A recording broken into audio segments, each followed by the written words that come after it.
such young people in this room. This is a young group of people, right? I'll tell you what, and I want to thank High Point because it's a great school. Great school. Thank you. Really nice. And the big thing is early voting starts here, October 20th. So ideally you get out and you vote, right? You get out early. Don't wait. November 8th is the big day, but don't wait. October 20th, you start early voting. So if you can, get it in there and then you can just relax. Although on November 8th, you shouldn't relax. You should get all of your friends to vote. You know that, right? Okay. So it's wonderful to be back in North Carolina, an incredible place. We won this in the primaries, as you remember, and it was a big victory. And so I have a warm, warm spot in my heart. That was an important victory. Come November 8th, we're going to win this state, and we're going to win back the White House. It's about time. We're going to win back the White House. And we're going to bring back your jobs, which have been ripped out of our country. We're bringing back your jobs. We're going to cut your taxes massively. And you know, people don't understand, but Hillary Clinton is raising your taxes, very substantial tax increase. So people don't understand that. We're going to renegotiate our disastrous trade deals. We're going to protect our country from radical Islamic terrorism.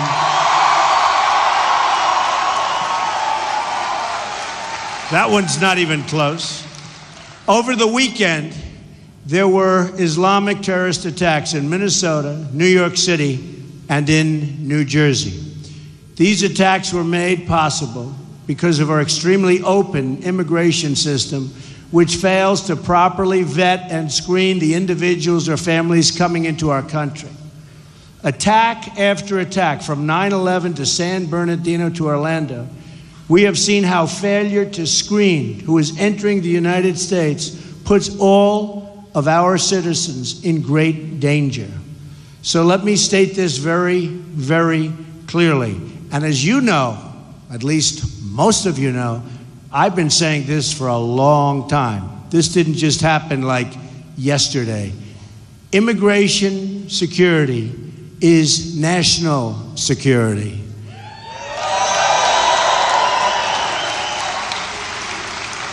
Now, I assume she'll be changing this, but you know what's been happening. My opponent has the most open borders policy of anyone ever to seek the office of presidency. It's not even close. As Secretary of State, she allowed thousands of criminal aliens to be released into our communities because their home countries wouldn't take them back. They were too bad. They didn't want them. So we took them. Now Obama wants to bring in, as of 2 days ago, an additional 110,000 refugees. And Hillary wants, I mean, honestly, it's hard to believe. And Hillary wants a 550% increase in Syrian refugees. Altogether, Hillary Clinton's plan would bring in 620,000 refugees in her first term alone, with no effective way to screen or vet them. Her plan would cost $400 billion in terms of lifetime welfare and entitlement costs. This isn't just a matter of terrorism, but also a matter of quality of life. And many of you are just starting off on this incredible journey, and it is about quality of life, and it's about safety. It's about safety. It's very important.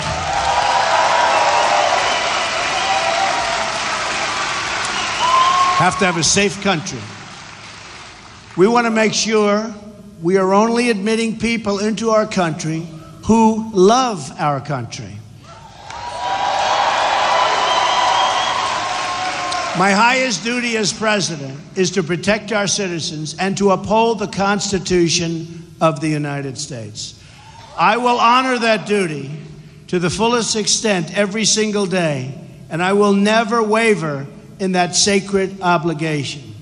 It's just a plain fact that our current immigration system makes no real attempt to determine the views of the people entering our country.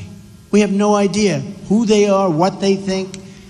Since 9/11, hundreds of immigrants and their children have been implicated in terrorism and terrorist-related activity within the United States. Now we learned that another 858 immigrants, this is just the other day, from dangerous countries have slipped into our country and been granted citizenship despite the fact that they were supposed to be deported. They probably pressed the wrong button on a computer. So they were supposed to be deported and they were given citizenship. Welcome to America.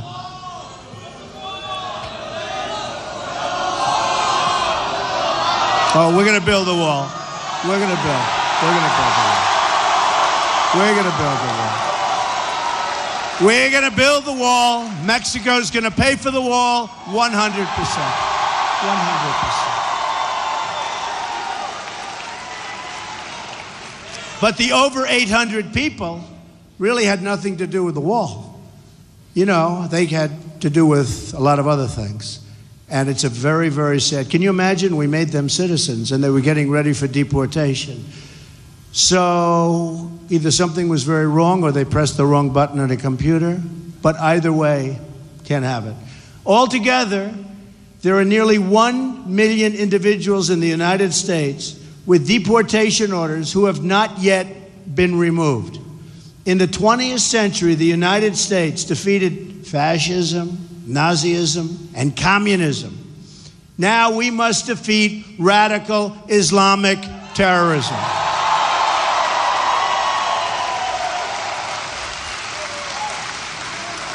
Yet my opponent won't even say the words radical Islamic terror. In fact, Hillary Clinton talks tougher about my supporters than she does about Islamic terrorists.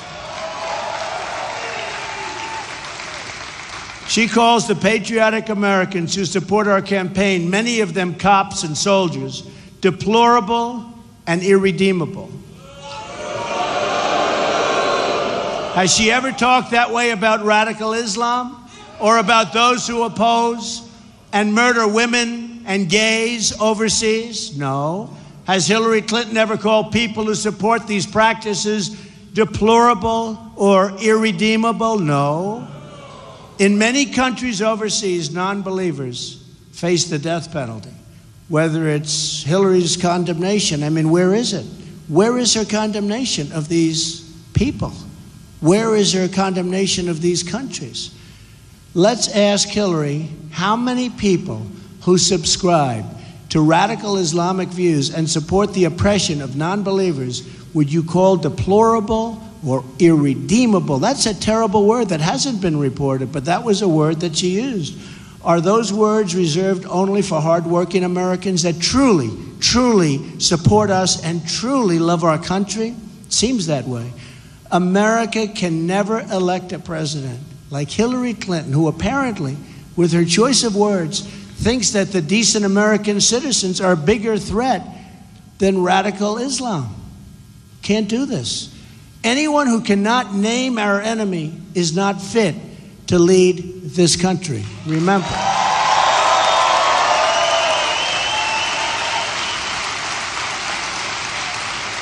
And if you can't name your enemy, you don't know what the problem is. And if you don't know what the problem is, you're never going to fix the problem. Anyone who cannot condemn the hatred, oppression, and violence of radical Islam lacks the moral clarity to serve as our president. The commander-in-chief of this nation must speak with moral clarity and conviction. Our system of government is the best in the world. And as your president, I will defend our values and speak out against those who assault our values in any way, shape, or form. Right? It's also time to remember one very important word: accountability. All this disaster with ISIS happened on Hillary Clinton's watch. Happened with her. Her bad judgment, her bad decision-making, her policies in Iraq and Libya and Syria are responsible for the rise of ISIS. Her attacks on me are all meant to deflect from her record of unleashing this monstrous evil upon us.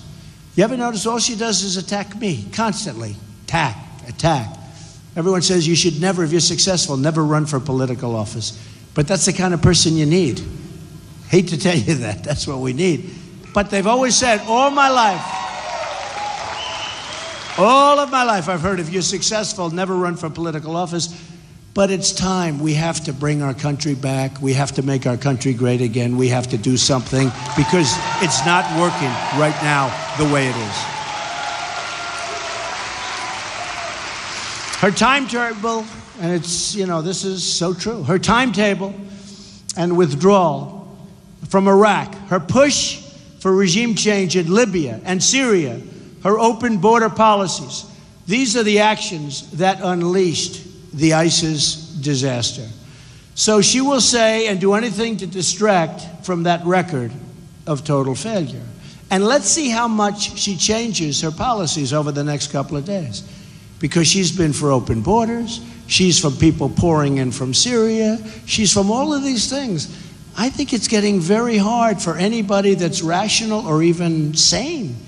If you look at it, how can people believe this way?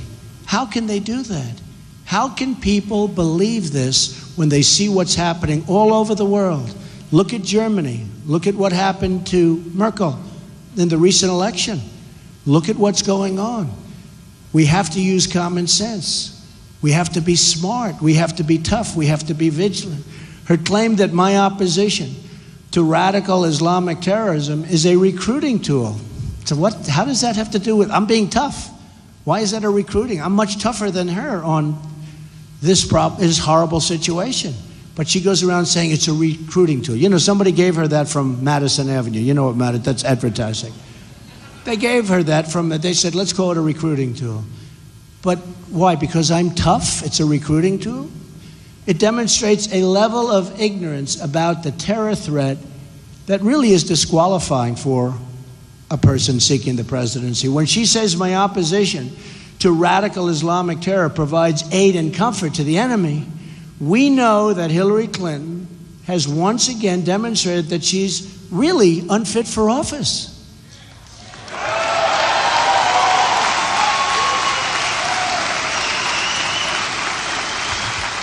Her comments are not only reckless, but beneath the dignity of the office that she seeks. ISIS is torturing, murdering, executing, and exterminating people in a campaign of genocide.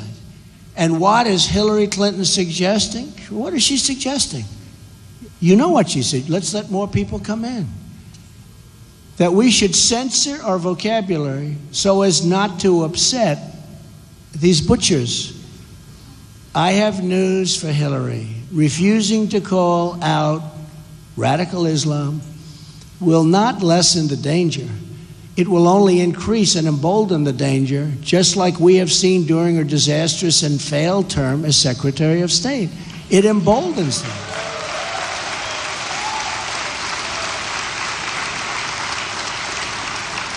Just like Iran is emboldened. You look at Iran, they're emboldened. They made this deal, and instead of becoming our friend, it looks to me like it's gotten worse.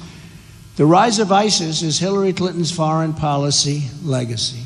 One of them, many others that are not good. Secretary Clinton has helped to topple regimes, displace millions, and then open the door to ISIS potentially to enter this country. Now you think of this, it's a disaster. So how is this policy a smart policy?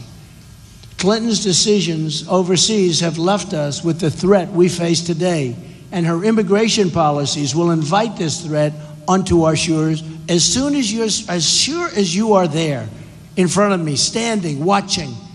That's going to happen right onto our shores. It's happening. We must stop the massive inflow of refugees, which Hillary Clinton is trying to drastically increase. Now, she may change her mind because this is what's been happening for a long time, but it's getting harder and harder because how are you electable when you have policies like that? We should temporarily suspend immigration entirely from regions where safe and adequate screening, and I mean extreme vetting, cannot occur. right? Pew polling shows that in many of the countries from which we draw large numbers of immigrants, extreme views about religion, such as the death penalty for those who leave the faith, are commonplace. The death penalty. It's the job, and really, of government to admit those, and only those, who we expect to succeed and to flourish here and become part of our incredible country and home.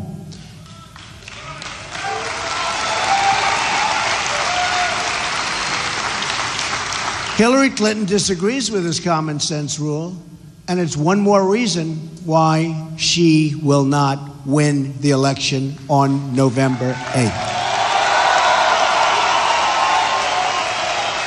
It's time to break with the corruption, the bad judgment, and the failures of the past. It's time to have a new American future. We are going to change our immigration system to reflect American values. We're going to stop the policy of regime change overseas and instead focus on working with our allies on a military campaign to utterly destroy ISIS and defeat Islamic terrorism. This will not only require military warfare, but also financial warfare, cyber warfare, and ideological warfare. But to win this struggle, we need to be strong at home. We're going to rebuild our country. Our infrastructure is a disaster. Our country is a mess with $20 trillion in debt. Think of it, $20 trillion. At the center of the effort will be, in fact, the rebuilding of our inner cities. Nearly 4 in 10 African-American children live in poverty, including 45% of African-American children under the age of 6. Think of that. 58% of African-American youth are not working. Violent crime rose in America's 50 largest cities last year. It went through the roof. Homicides are up nearly 50% in Washington, D.C., and more than 60% in Baltimore. More than 3,000 people have been shot in Chicago since January.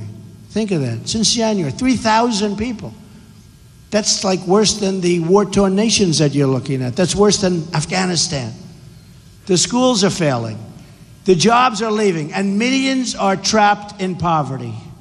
So to the African-American community, I say, vote for Donald Trump. I will fix it. I will fix it.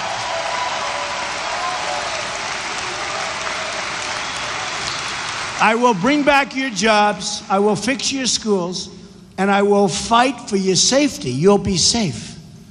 It's time for new civil rights agendas, and one that promises safe communities, great education, and a good paying job. Now, I say this, and I say this all the time. What do you have to lose? Your education is broken. Your communities are unsafe. There are no jobs. It's been run by Democrats for sometimes up to 100 years unbroken. What do you have to lose? I will fix it. My whole life, so true. So true. They've really let you down. They ask for your vote. You give them your vote year after year. You give them your vote. Then in the presidential, at least, and in every other one, but in the presidential, they say, hey, see you, man. See you in 4 years. That's what they do. They say, see you in 4 years. We'll be back. And then they come back and they promise you things and nothing happens. And you vote. So it's time to change. What do you have to lose? I will fix it. Remember that. My whole life has been about creating jobs. Thousands and thousands of jobs. Hillary Clinton has spent her career destroying jobs. Just look at upstate New York and her terrible trade deals. Hillary supported NAFTA. She supported China's entrance into the World Trade Organization, a disaster. And she supported the job-killing deal with South Korea that helped make them a fortune, and us, we lost jobs, we lost factory, we lost money. The South Korean deal was supposed to create 70,000 jobs. Instead, we lost 100,000 jobs, and our trade deficit with South Korea has more than doubled. These are the deals we make. Next, Hillary Clinton wants to approve the Trans-Pacific Partnership. That deal will be a disaster for North Carolina, for every state. Your state has lost more than 4 in 10 manufacturing jobs since NAFTA, signed by her husband. I'm going to renegotiate this disastrous deal, and if we don't get the deal we want, we'll walk away and we'll start all over again.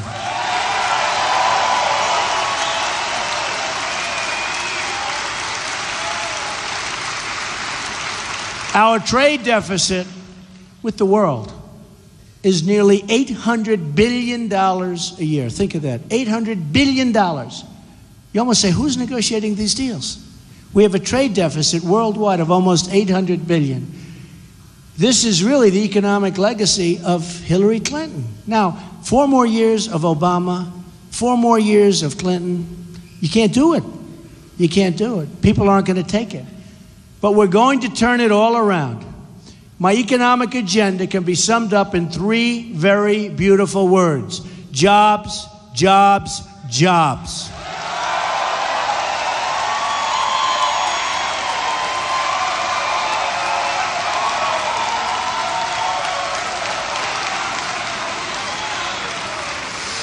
I'm going to get rid of massive, absolutely massive amounts of unnecessary regulations. And your tax cuts are going to be so happy. You're going to be so happy when you bring all that money home. Big tax cuts. She'll raise taxes, I'm lowering taxes. That's a big difference. I'm going to repeal and I'm going to replace Obamacare, which has turned out to be an economic disaster for families. I'm going to create American energy independence. I'm going to make our government lean, responsible, and efficient. I'm going to fix our terrible trade deals and defend the American worker. I'm going to rebuild our depleted military and take care of our great veterans. And I'm going to appoint justices to the Supreme Court who will follow the Constitution of the United States. We will rebuild our roads, our bridges, our tunnels, highways, airports, schools, and hospitals. American cars will travel the roads. American planes will soar the skies.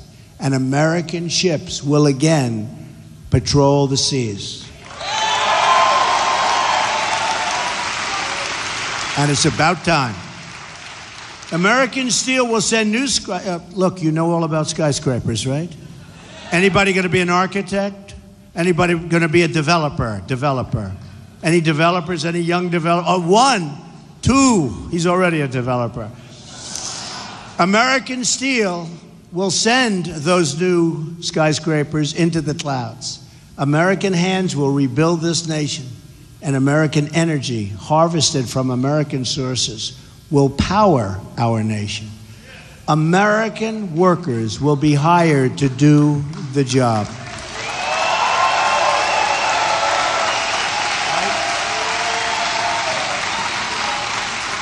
We will put new American steel into the spine of this country. I will fight for every neglected part of our nation, every single part of this great nation. And I will fight to bring us together as one American people. Imagine what our country could accomplish if we started working together as one people under one God, saluting one flag.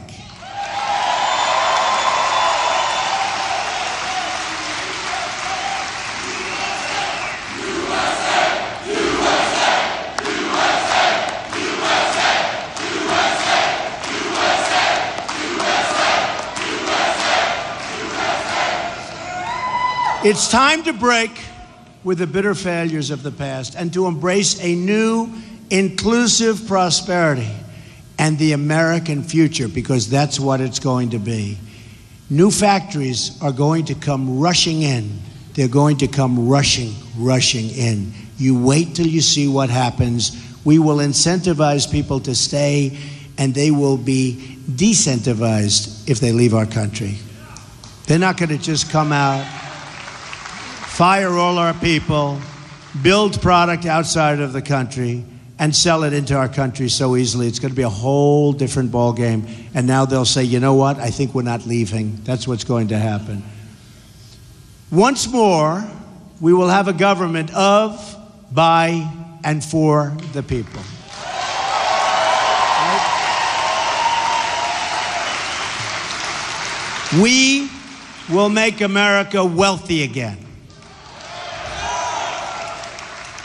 And save your Social Security, which you people are a long ways away. We will make America strong again. We will make America safe again.